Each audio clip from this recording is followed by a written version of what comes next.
Hey, what's up, Life Without Pants with another Path of Exile video, and in today's video we're going to talk about the November event Blast from the Past. Krangle passives, not really my thing. I played it. I don't like it. So Blast from the Past, definitely my thing. We've got juicing, we've got Lake of Kalandra, but we've also got Sentinels. So this is going to be in standard. There's a bunch of stuff here, and this video is for you if you just wanted a very quick way to get your MTX, so you have to get to level 50 to get your microtransaction, your mystery box, or if you wanted to get, you know, level 60, 70, or 80, 85, 90 even, 95, who knows. But this is a build we've been using the whole league. We league started it, we'll probably league start next league with it as well because it's very, very good. But I want to talk about, number one, the build that we're going to be using, and number two, like a league start currency strat or a league start strategy in order to, you know, get some money together, especially for these events, because the events, because they only last a week, then the economy is slightly different to a regular league. Divine orbs are not worth that much. Some items are worth a lot more than others. So to practice, as we always do, we always try to practice. I got this. This is a SSF character that we started up just the other day. We have gotten to, if I do /played, then I was, this is quite slow, but this is also dependent on the strategy we're using. So we had 14 hours, 14 minutes and 52 seconds. And if I look on my Atlas passive, I got 77 out of 132 passive. So that's firmly into early red maps. This is what our tree looks like because of the strat I'm running. So we're running Lightning Arrow Artillery Ballista. There's going to be I'm going to go through very quickly a build guide for this build.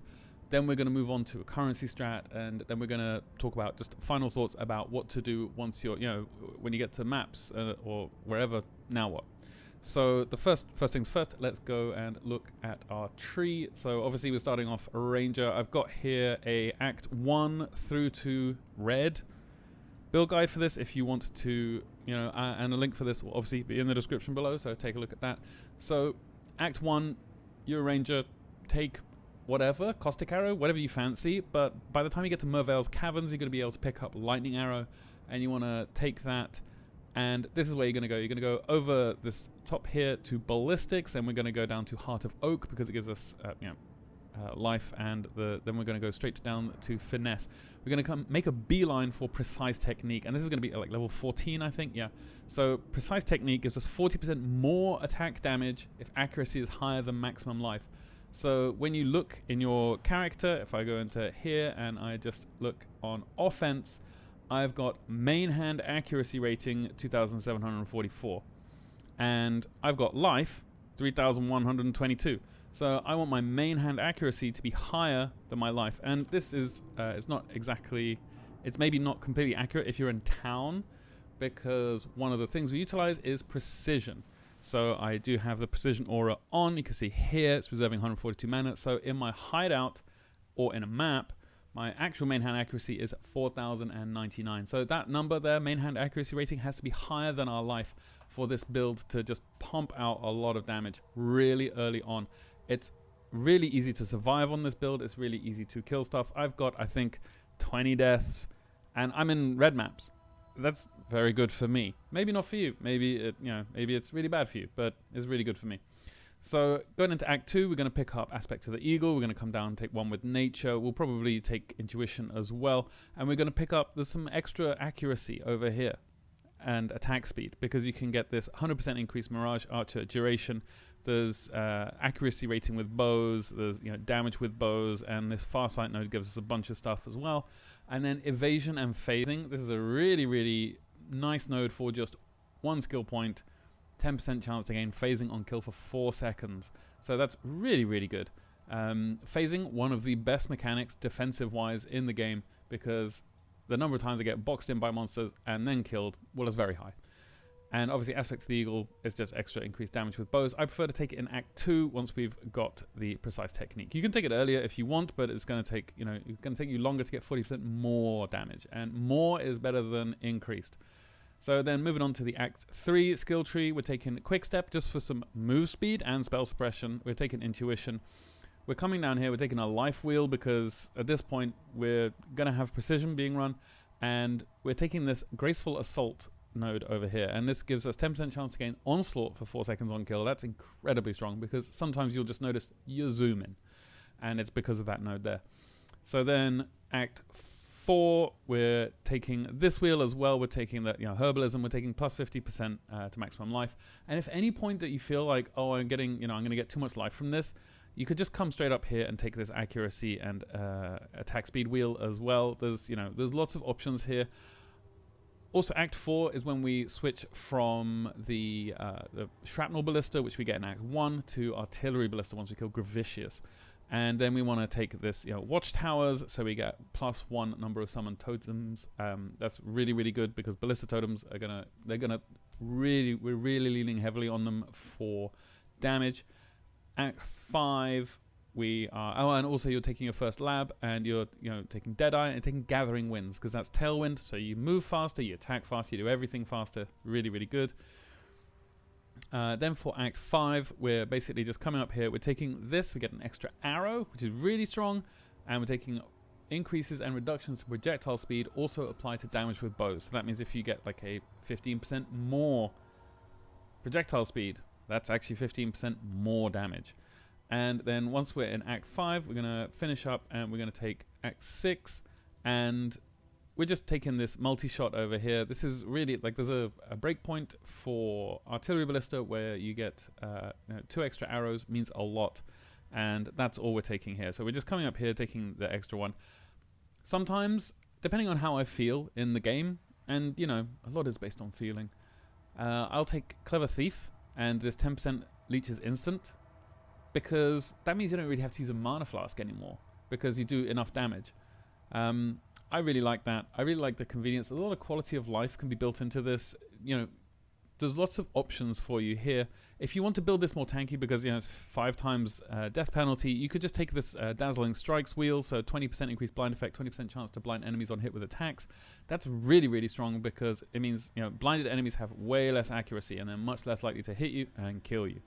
So Act 6, basically, once you're finished with Act 6, that's around level 50. So at this point, you're probably going to get your MTX. So if you want to duck out at this point, feel free.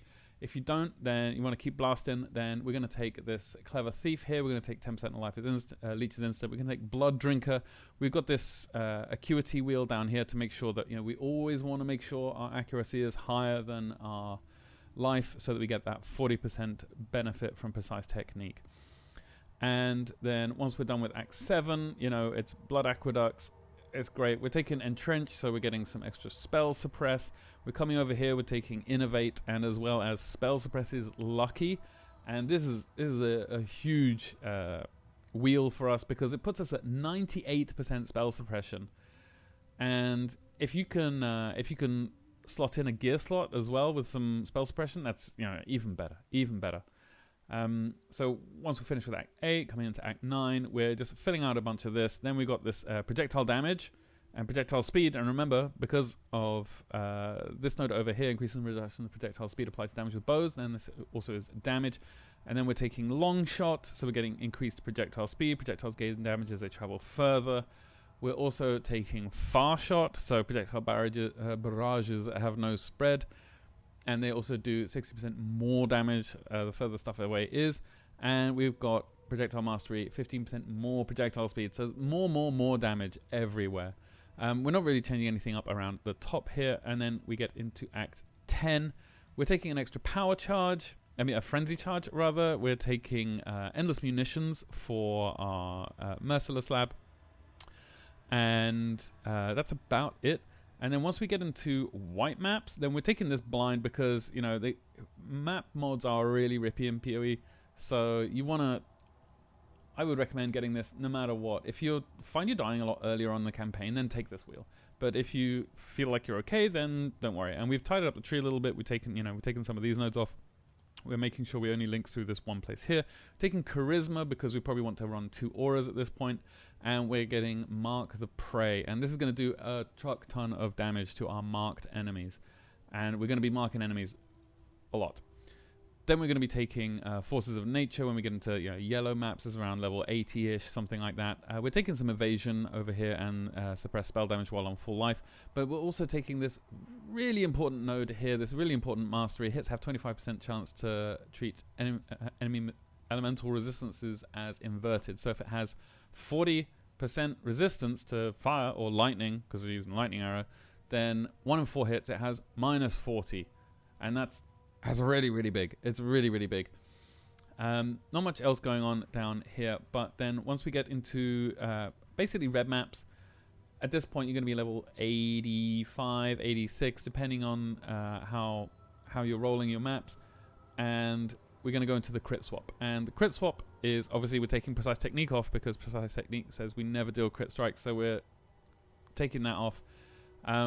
We're taking over King of the Hill over here, so we've got 100% increased chance, crit strike chance with bows, and then with making sure we've filled out the rest of these wheels down here, and we're actually taking off this accuracy down here and taking it up here instead, because this gives us increased critical strike chance. So this crit swap we're going to do once you've got, and obviously your Uber Lab, you're going to be taking focal points, so it's even more effect of your marks on marked enemies. So the crit swap, honestly, it's, most people watching this video won't get to the crit swap. If you do, congrats. And oof, it's great, isn't it? It's absolutely fantastic. Like, this build really, really starts flying around the crit swap time. Let's talk about our items really briefly. This, honestly, I've just thrown together some stuff here. There are some uniques that are really, really useful for this build. And the first one is the Poised Prism. These can be relatively expensive at the very, like, in the first 8 hours of the league, in this, or in an event. In the second day or the third day, they're going to be cheap as chips. Honestly, they're going to be really, really cheap. They're very, very good until they're not. So you get some, and the reason for that is because you get some, flat damage, and you get some resistances from them as well. So really, really useful item.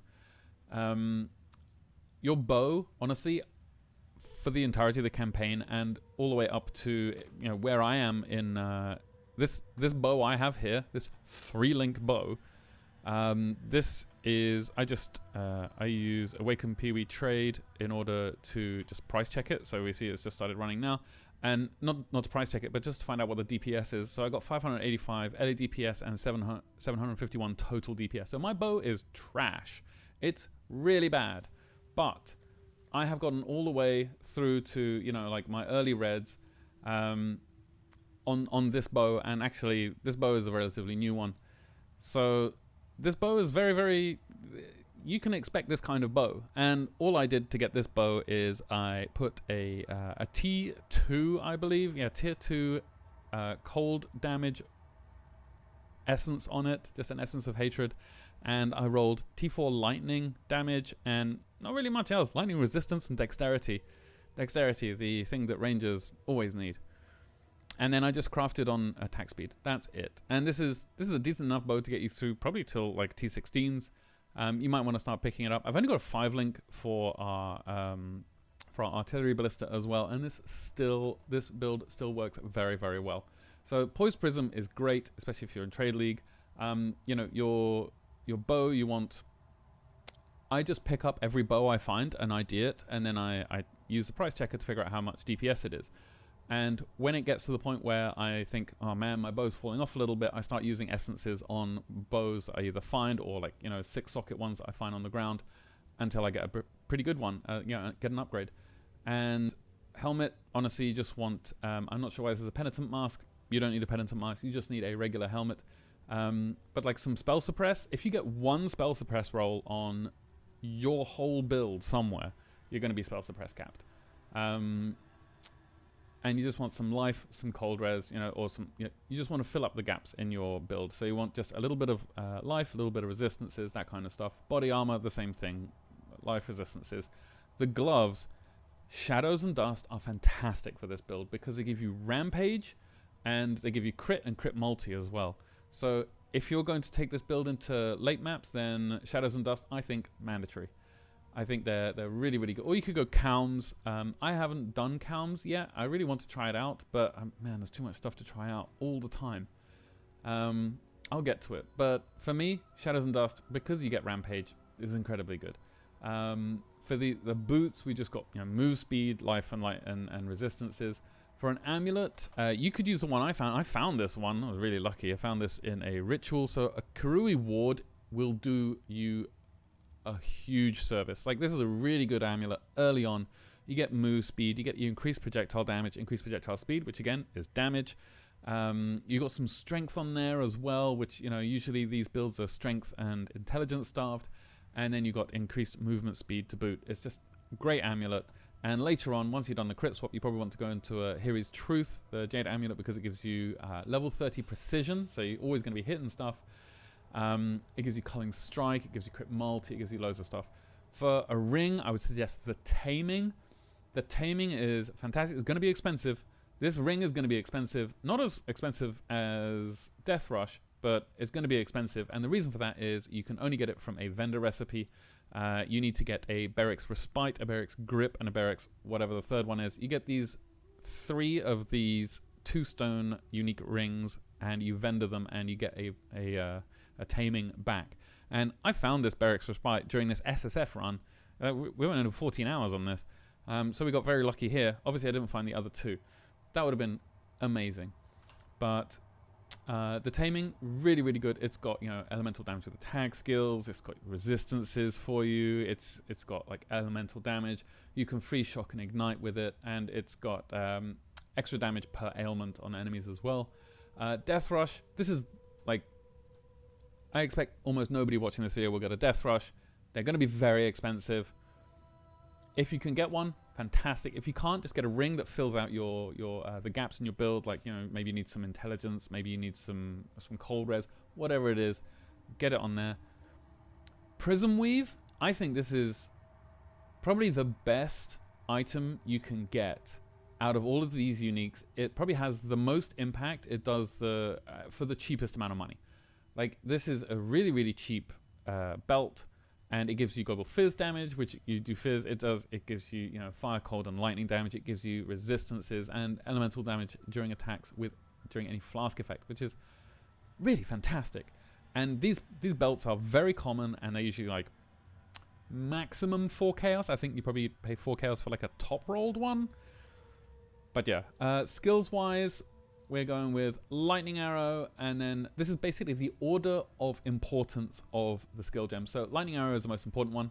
Obviously, you want Vaal Lightning Arrow, because that gives you like a little extra DPS burst. But Vaal Lightning Arrow, then Mirage Archer, then Greater Multiple Projectiles, because then you get like huge screen-wide clearing. It's great. Returning Projectiles is fantastic. I was sleeping on it last league. Returning Projectiles is so good, and it shocks the enemies on the way back, so you do even more damage to them. Elemental damage with attacks is then, like, I would put that as the 5th link, and then Trinity, especially once you get like once you do a crit swap, then you're doing lightning, cold, and fire damage on your bow most likely, and then Trinity will give you a ton more damage. It's really, really good. For Artillery Ballista, basically faster attacks and cold damage, you get these in Act 1. So faster attacks and cold damage, I put these with Shrapnel Ballista. As soon as I get them in Act 1, I'm always looking for a 3 green. And then once you have a 4th link, then 3 green, 1 red is what you want to go for, elemental damage with attacks. After that, honestly, it's up to you. There's a lot of things you could put in here. I think Focus Ballista is pretty good, but that means Focus Ballista is once you put the ballista down, then it won't fire. It will only fire when you fire, and it will fire at the target that you're firing at. So if you're like me and you just like to put the ballistas down, let them do the work and run away, and if your loot filter says, oh, there's a Chaos Orb here, then you run back and go and get it, then maybe this isn't for you. Maybe take something else.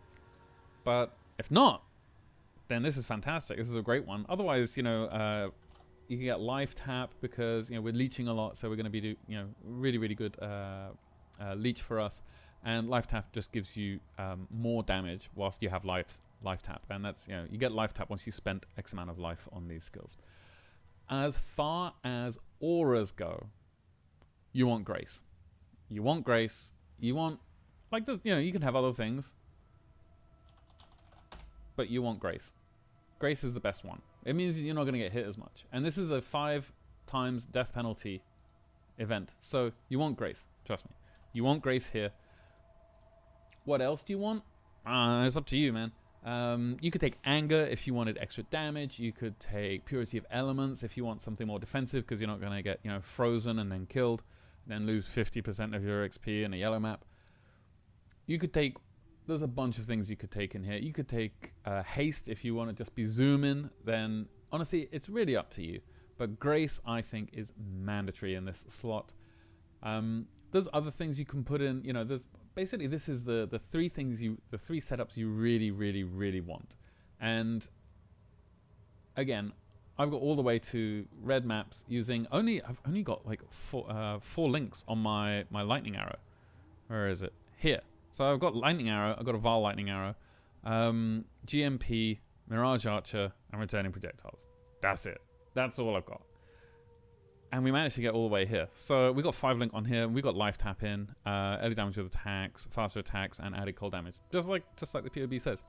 Anyway, so that's what the build basically looks like. There are other things you can do as well, like Sniper's Mark, because you want to be marking stuff, because it does a truck ton more damage when you have marked stuff. So 34% increased damage from projectile hits when they've got Sniper's Mark on them. Then mark on hit. So then you don't have to be casting that stuff all the time.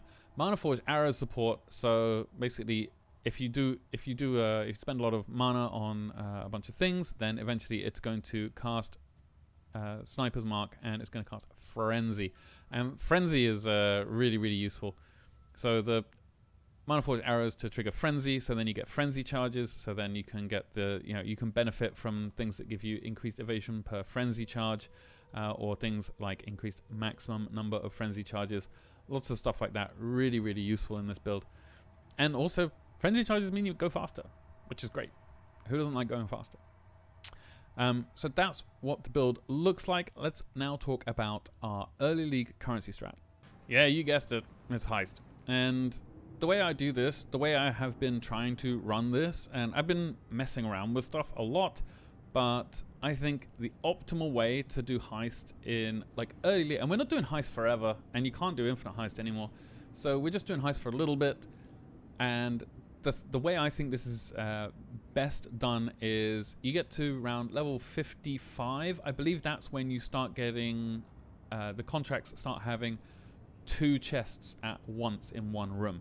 And you just come over to, you go through the campaign, you hit level 55, you come into the Rogue Harbor, you go talk to everyone like Karai will have you do, and then you just come to Wakano and you look for demolition and deception contracts. So demolition and deception. And then you buy those. They're going to be Orbs of Chance, and Orbs of Chance are maps, so it feels difficult because you're investing so much so early, but you're just going to come. Don't forget to open the Heist Locker and tick this little button as well, Heist Locker Affinity, because then you get the Heist Locker inside your hideout, which is super useful. But every level, so level 55, level 56, 57, etc, etc, etc, I come to the Rogue Harbor, I talk to Wakano, I purchase the demolition and deception contracts, and then I chuck them in my stash, and then I carry on leveling. And then once I level again, I come back here and I repeat that until I get to Act 10. And there is a quest in Act 10 where you get the option of taking a quartz flask. And a quartz flask gives you phasing. Now, let's, I think I've got mine here. Let's see, just quartz. Here we go. So this is the one I got given. Item level 65, so around level 65 I got this. Because you get phasing, that means that it's really easy just to zoom through all of the monsters in Heist. And if you're going to do heists, then survivability is quite important, especially in this event because there's 50% less, or 50% death penalty. Survivability is quite important, but phasing, just the 10% phasing is really, really good from the tree, but it's not a guarantee. So what you want to have is a phasing flask. And if you find one earlier, just come and start running heists. But if you don't, then I personally am going to be waiting until I get the phasing flask. I'm just going to be building up a stock of contracts, coming back every so often, getting the new contracts, chucking them in the Heist locker, and then once I get the phasing flask, I'm coming here and I'm zooming through everything. And the reason we take demolition and deception contracts is because demolition just has these generic item reward chests, these templates that have just a big question mark on them, and that gives loads of chaos orbs, just loads of money. It just spits out money. And the reason we take deception is because those also have stacked decks, and stacked decks can have lots of really useful cards in them very early on. Stacked decks are at their most potent at the very beginning of a league. And to give you an example, this is, we're still in SSF here. I'm still in SSF Ancestor League, and I have some stacked decks that I found. And I've got the Academic, gives you an inspired learning if you get enough of them. Obviously, I don't have, I only have one. And I also got a 7 years bad luck. Now, these are pretty lucky. These are pretty lucky. But we did open a lot of stacked decks. And, if you open a lot of them, you'll get some decent cards. And I think that's quite important early on. Obviously, 3 essences is going to be really good. I've got a lot of cards, and I would say 90% of these have come from stacked decks. And some of them are, 3 Orbs of Fusing is not great. But a Vaal Temple card really early on in the league is insanely good. Because Vaal Temple gives, there's lots of really, really good cards that you can get out of stacked decks. I don't think I need to sell you on it too much, but like a Cold Iron Point card, these are fantastic because really early on there's not many Cold Iron Points. So stacked decks from Deception, really, really good. Now there is an order to unlocking the rogues. See, I've got them all unlocked here, and obviously Gianna, you want to do all your deception with Gianna. And I'm going to put the order in the description so you can just do it the most efficient way possible. But if you are going to do, if you want to do only demolition contracts, you can just do it with, not with Huck. Never do anything with Huck. You can just do it with Tibbs, and Tibbs will, that's fine. See, my Tibbs is a max level. But you could just do it with Tibbs, and then you will have a very comfortable base of currency. And if we look in my casting here, I've got 87 Chaos Orbs. I've got 2 Divines. We've been playing for 14 hours. We've got 87 Chaos Orbs. I think by the time I had finished doing Heist, and I was like level 67 or something, I had 75 Chaos Orbs. So you get a lot of Chaos really early on, really quickly. I got 97 Orbs of Chance. I got so much of this stuff. We've got, jewelers, fusings. Most of my jewelers are from finding 6 socketed items and vendoring them. We've got a lot of Orbs of Regret. We've got, enkindling orbs and instilling orbs. I've even got one thing, one of my flasks, which is actually using the use when charge reach is full. So this is a really, really strong way to start off your mapping session and your league start. It's really fantastic. And then once you get out of Heist, go finish the campaign. I would suggest if you do want to do this, then it's really good to actually go to, I think it's the Ossuary in Ravage Square. You go do the Ossuary, and then that means you've got enough of the